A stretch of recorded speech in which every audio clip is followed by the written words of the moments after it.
Quite a few fourth quarter comebacks in your career. You already have 3 this year. None last year, though. What do you think is the difference this year?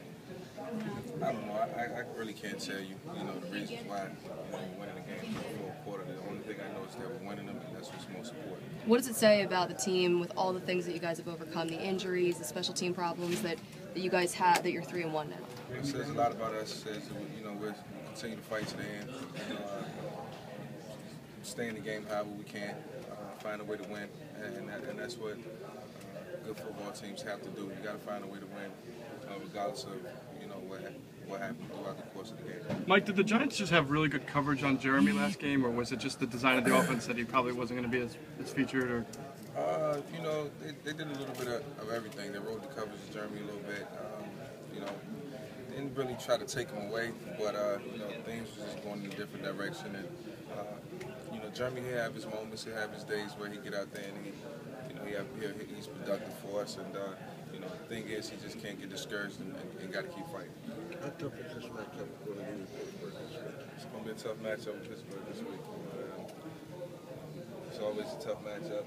Anytime you play them on the road, they're at home. Their record at home is outstanding. But that's what it's all about. Two good teams clashing, head to head, and we just got to try to find a way to come out on top.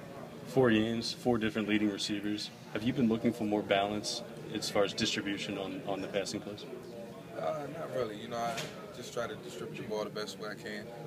Try not to predetermine what I'm going to do before the snap, and just kind of play within the offense, and that's what's most important. Michael, how did you feel that you may have made better decisions, obviously meaning the no turnovers, in this game? Did you do things differently? Did you learn things to make better decisions?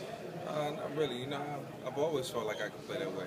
Sometimes you just, be in situations where you just try to force things and make things happen, and sometimes that could be kryptonite for a quarterback when you can get it done, and you try so hard you don't let it come naturally, and sometimes it can hurt you. So you just you get into a groove, you learn to play within the system, and just try to do that over and over again.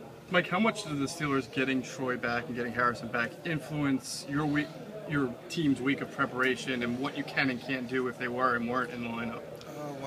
I think you gotta, whether they're out there or not, you just gotta have the same type of approach. You can't, just say because they're not playing, we're gonna do this and it's gonna work. They got other guys who, play just as well. Not as good as those guys, but put themselves in the right positions. But so they got a good football team all across the board. It's going to be a challenge for us. Mike, can you talk about the offensive line? They seemed to get a lot better as the game went along last week. Was that adjustments or just them getting into a rhythm because of the run game working so well? I think it's more so getting into a rhythm. Getting the feel for the game, the flow for how they're going to pass rush, how they got to run block, and just put themselves in a position where they can create opportunities so we can move the ball as an offensive unit. And I think they understand how important that is, and they take pride in it. Do you feel like you're getting into more of a groove, like as the weeks have progressed? Yeah, that's what happens, as a quarterback. As the weeks go on, you tend to get comfortable in what you're doing and the game plans, and just trying to figure out, how to manage the game, and that's important. And take great pride in that. And it's something that has to happen on a consistent basis.